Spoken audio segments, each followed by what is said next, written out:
Welcome to Tales of Wonder. I'm Mardell, and I have an old favorite to share with you this week. It's Cinderella, a French fairy tale from the book The Sleeping Beauty and Other Tales by Sir Arthur Quiller Couch. And now, Cinderella. Once upon a time, there lived a gentleman who married twice. His second wife was a widow with 2 grown-up daughters, both somewhat past their prime, and this woman would have been the proudest and most overbearing in the world had not her daughters exactly resembled her, with their fine airs and insolent tempers. The husband, too, had by his first wife a child of his own, a young daughter, and so good and so gentle that she promised to grow up into the living image of her dead mother, who had been the most lovable of women. The wedding festivities were no sooner over than the stepmother began to show herself in her true colors. She could not endure the girl's good qualities, which by contrast rendered her own daughters the more odious. She put her to drudge at the meanest household work, and thus she and her precious darlings not only wreaked their spite, but saved money to buy themselves dresses and finery. It was the child who scoured the pots and pans, scrubbed the floors, washed down the stairs, polished the tables, ironed the linen, darned the stockings, and made the beds. She herself slept at the top of the house in a garret, upon a wretched straw mattress, while her sisters had apartments of their own, with inlaid floors, beds carved and gilded in the latest fashion, and mirrors in which they could see themselves from head to foot. Yet they were so helpless, or rather they thought it so menial to do anything for themselves, that had they but a ribbon to tie, or a bow to adjust, or a bodice to be laced, the child must be sent for. When she came, it was odds that they met her with a storm of abuse in this fashion. "What do you mean, pray tell, by answering the bell in this state? Stand before the glass, look at yourself, look at your hands. Ugh! How can you suppose we should allow you to touch a ribbon or even come near us with such hands? Run downstairs and put yourself under the kitchen pump," and so on and so on. "How can I help it?" thought the poor little drudge. "If I do not run at once when the bell rings, they scold me for that. Yet they ring both of them together sometimes, a minute after setting me to rake out a grate and sift the ashes. As for looking at myself in the glass, gladly would I do it if they allowed me one, but they have told me that if I had a glass, I should only waste time in front of it." She kept these thoughts to herself, however, and suffered her ill usage patiently, not daring to complain to her father, who would moreover have joined with the others in chiding her, for he was wholly under his wife's thumb, and she had enough of chiding already. When she had done her work, she used to creep away to the chimney-corner and seat herself among the cinders, and from this household name for her came to be Cinderella. They were wise in their way to deprive her of a looking-glass, those sisters, for in truth, and in spite of her sorry rags, Cinderella was 100 times more beautiful than they, with all their magnificent dresses. It happened that the king's son gave a ball, and sent invitations through the kingdom to every person of quality. Our 2 misses were invited among the rest, for they cut a great figure in that part of the country, Mightily pleased they were, to be sure, with their cards of invitation all printed in gold and stamped with the broad red seal of the heir apparent, and mightily busy they were discussing what gowns and headdresses would best become them. This meant more worry for Cinderella, for it was she who ironed her sisters' linen, goffered their tucks and frills, pleated their wristbands, pressed their trimmings of old lace, and wrapped them away in tissue paper. A score of times all this lace, piece by piece, had to be unwrapped, inspected, put away again, and after a trying on, all the linen had to be ironed, goffered, crimped, or pleated afresh for them. They could talk of nothing but their ball dresses. "For my part," said the elder, "I shall wear a velvet cramoisi trimmed à l'anglaise," for she had a passion for cramoisi, and could not perceive how ill the color went with her complexion. "I had thought of cloth of gold, but there's the cost of the underskirt to be considered. And underskirts seem to grow dearer and dearer in these days. What a relief," she went on, "it must be to have money and not be forced to set one thing against another." "I," said the younger, "must make shift with my old underskirt.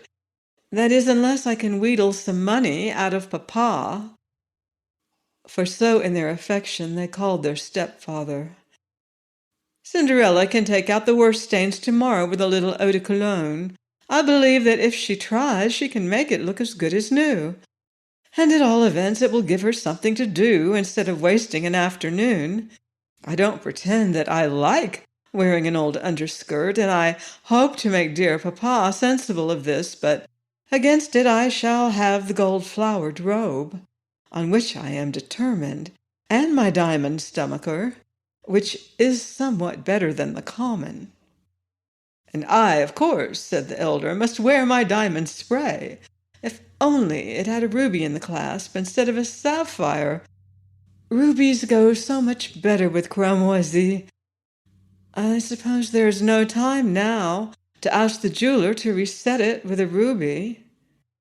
"But you don't possess a ruby, dear," murmured her sister, who did possess one, and had no intention of lending it. "And besides, sapphires suit you so much better."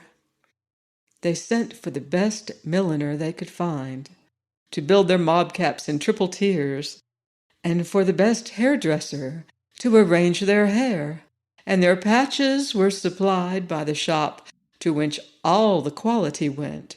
From time to time they called upon Cinderella to ask her advice, for she had excellent taste.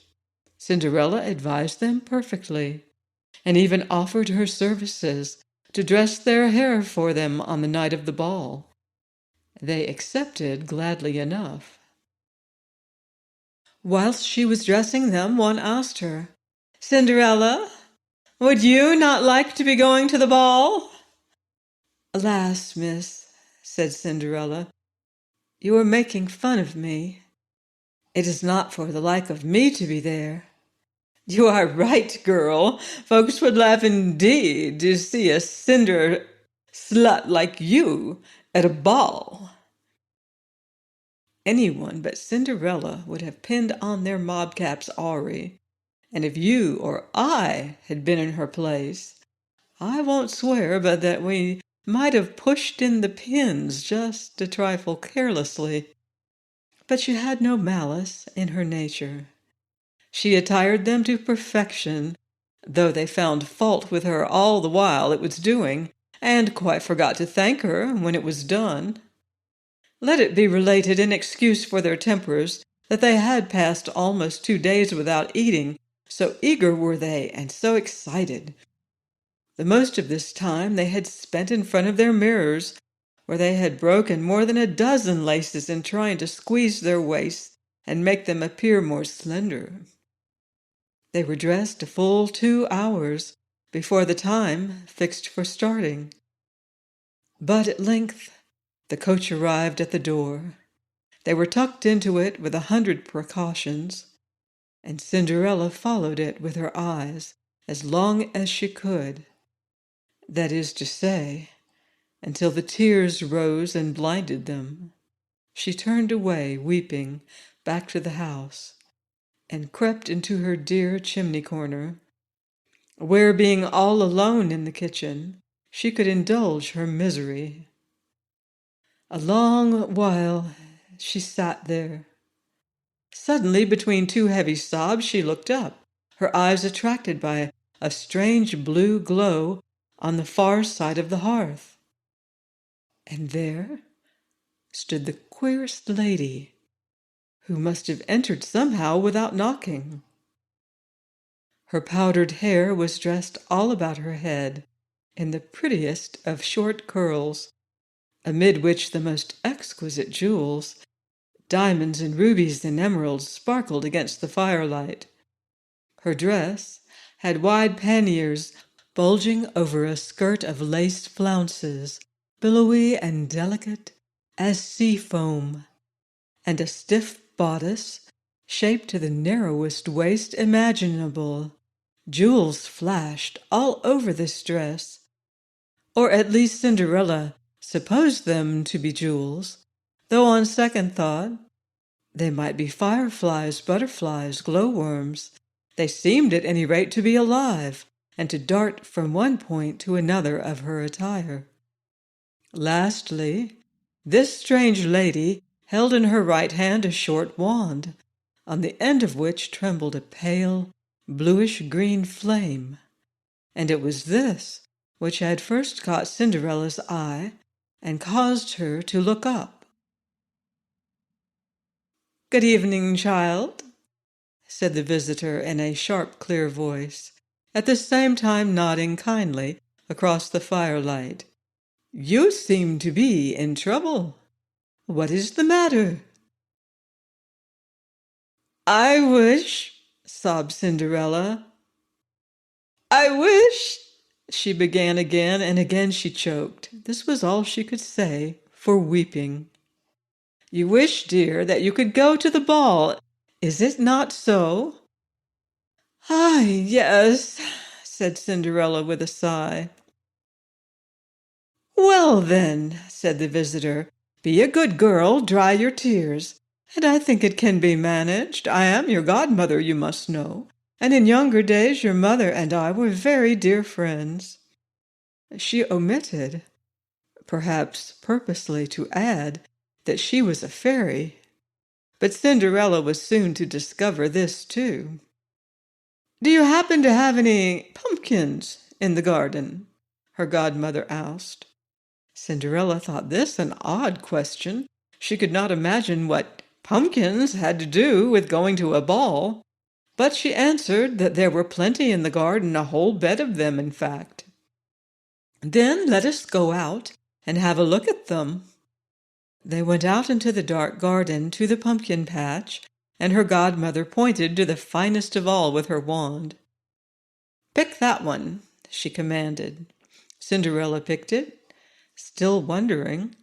Her godmother opened a fruit knife that had a handle of mother of pearl. With this she scooped out the inside of the fruit till only the rind was left.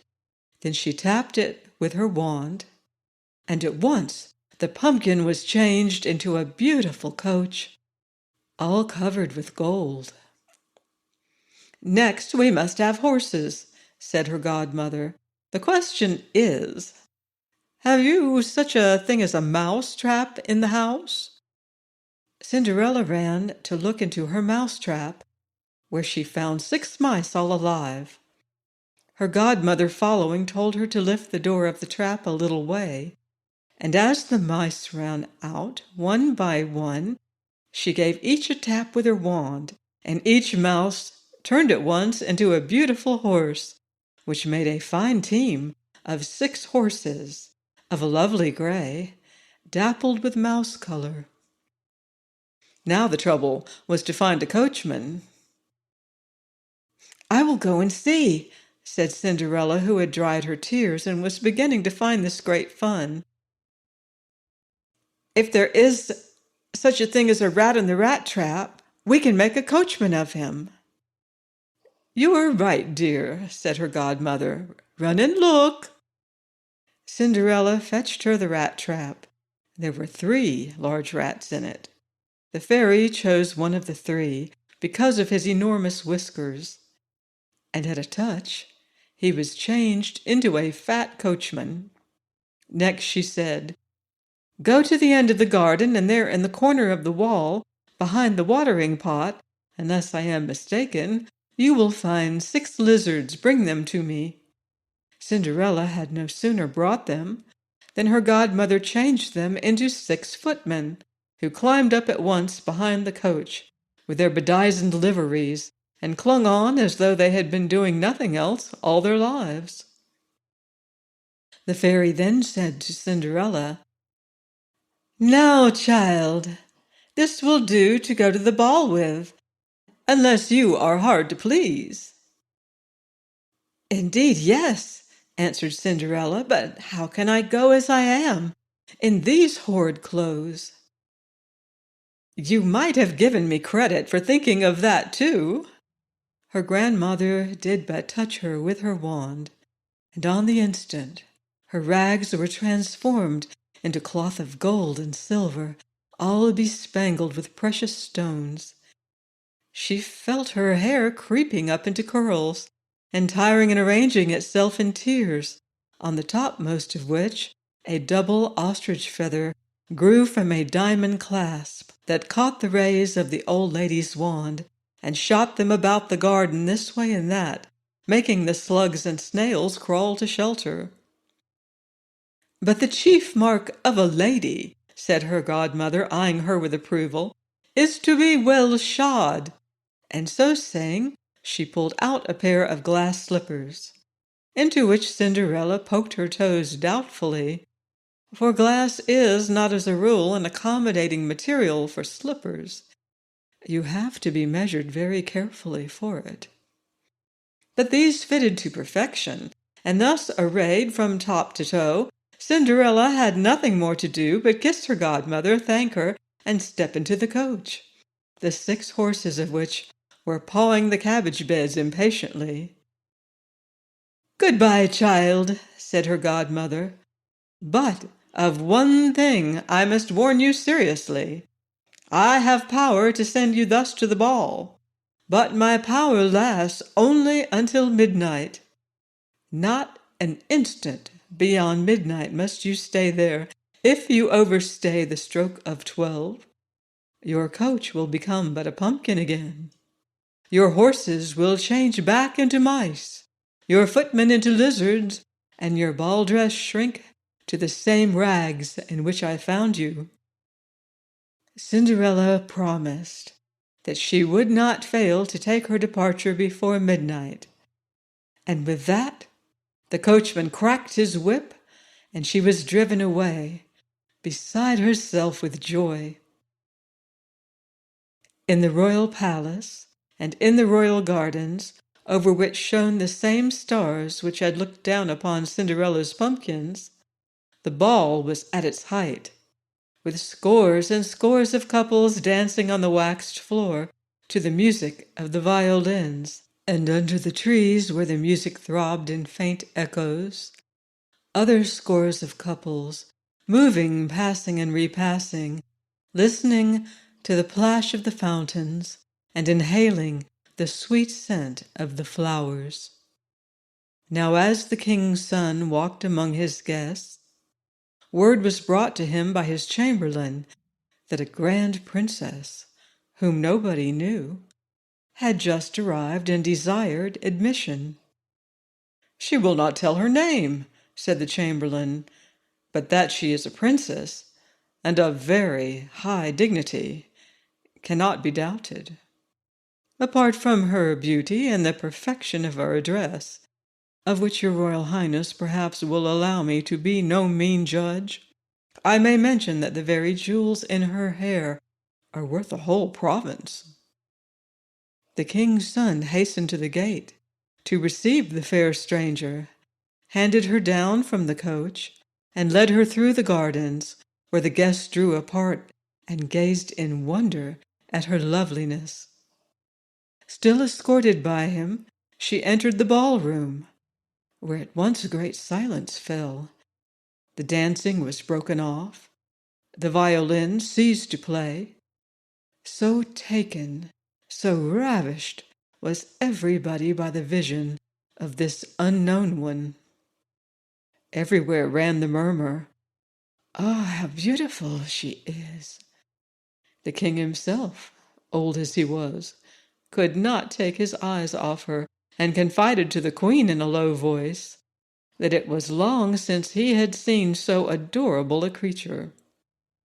All the ladies were busily studying her headdress and her ball gown, that they might order the like next day for themselves, if only, vain hope, they could find materials so exquisite and dressmakers clever enough. The king's son took her to the place of honor, and afterwards led her out to dance. She danced so gracefully that all admired her yet the more. A splendid supper was served, but the young prince ate nothing of it, so intent was he on gazing upon her. She went and sat by her sisters, who bridled with pleasure at the honor. She did them 1,000 civilities, sharing with them the nectarines and citrons which the prince brought her. And still not recognizing her, they marveled at this, being quite unused, as they had never deserved, to be selected for attentions so flattering. The king's son now claimed her for another dance. It had scarcely come to an end when Cinderella heard the clock strike the 11:15, whereupon she instantly desired her partner to lead her to the king and queen. "For I must be going," she said. "It is cruel of you to go so early," he protested, "but at least you will come again tomorrow and grant me many dances." "Is there to be another ball then tomorrow?" she asked. "Tomorrow, yes, and as many morrows as you wish, if only you will come." "Ah, if I could," sighed Cinderella to herself, for she was young, and it seemed to her that she could never have enough of such evenings as this, though they went on for ever and ever. The prince led her to the dais where sat the king and queen. She made a deep reverence before them, a slighter but no less gracious one to the company, and withdrew. Although she had given no orders, her coach stood waiting for her.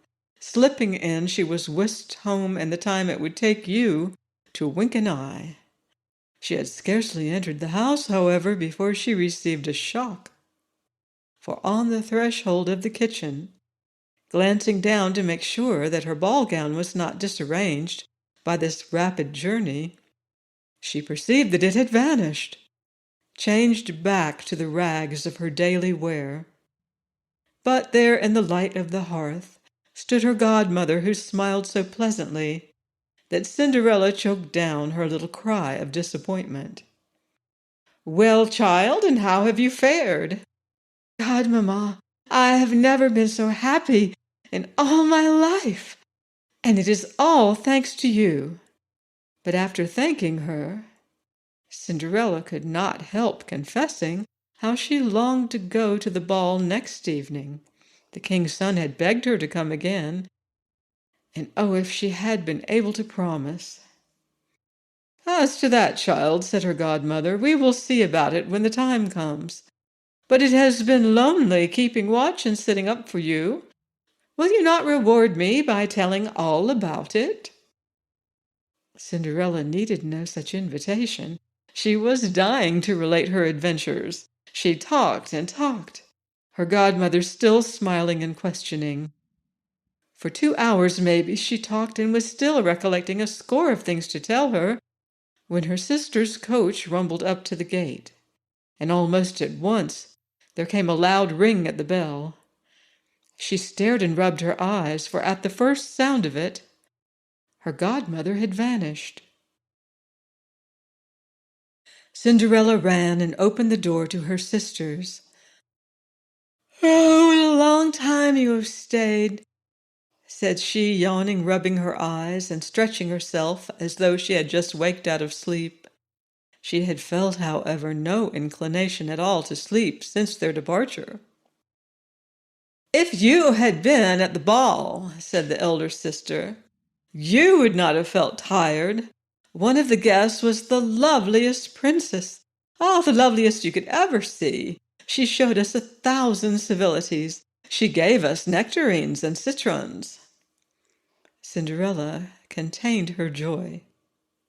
Upstairs, while she unplaited her sister's hair and unlaced their bodices, she asked the name of the princess, but they answered that no one knew her, that the king's son was wild about her, and would give everything in the world to discover who she was.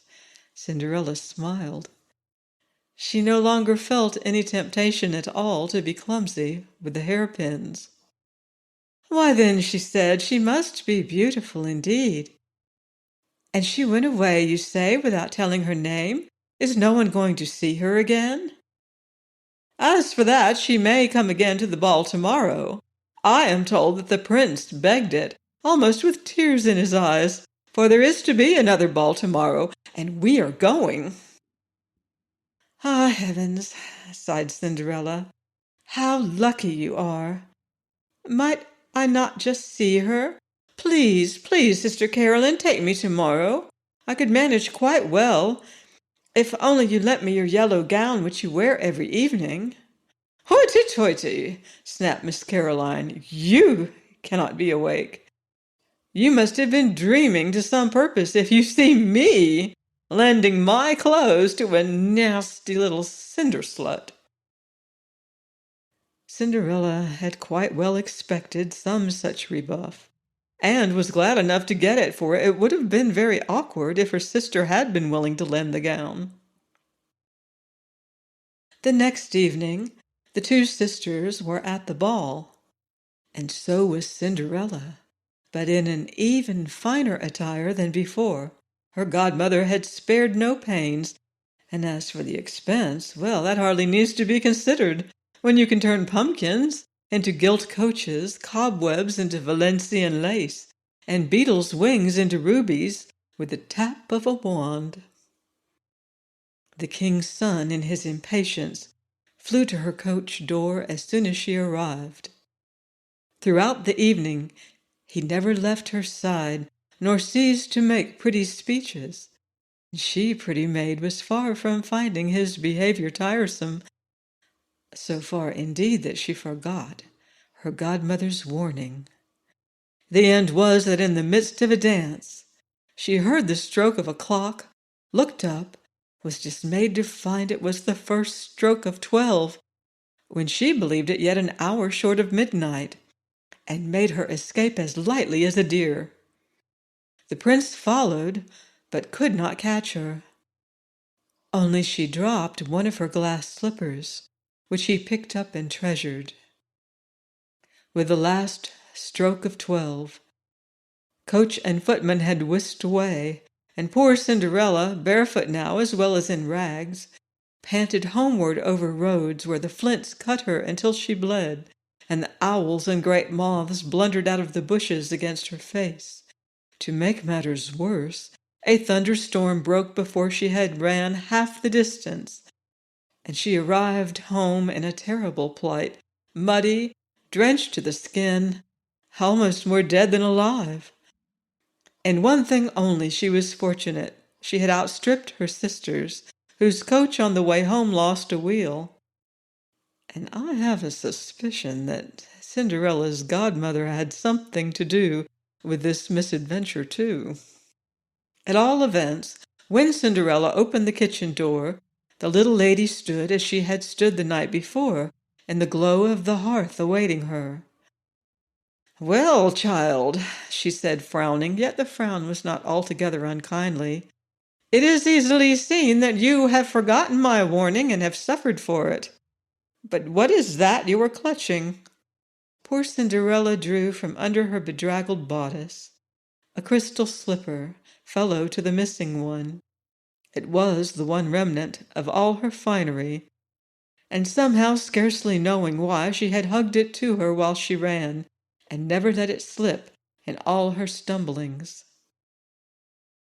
Her godmother gazed at her with a queer expression that began by being a frown, yet in the end had certainly changed into a shrewd smile. "You have been careless," she said, "yet I am pleased to see that you have managed to keep at any rate one half of your godmother's gift." I think she meant by this that whereas all the rest of Cinderella's adornment had been contrived out of something other than it was, the two glass slippers had been really produced out of the fairy's pocket. They alone had not vanished at the stroke of midnight. "But what has become of the other one?" her godmother asked. Cinderella did not know for certain, but fancied that she must have dropped it in her hurry to escape from the palace. "Yes, you are careless," repeated the fairy, "but decidedly you are not unlucky." And with that she vanished, as the bell sounded announcing the sisters' return. They were not in the best of humors to begin with. Cinderella asked them if they had again found the ball enjoyable, and if the beautiful lady had been there. They told her yes, but that on the stroke of 12 she had taken flight, and so hurriedly that she had let fall one of her small glass slippers, the prettiest in the world, which the king's son had picked up.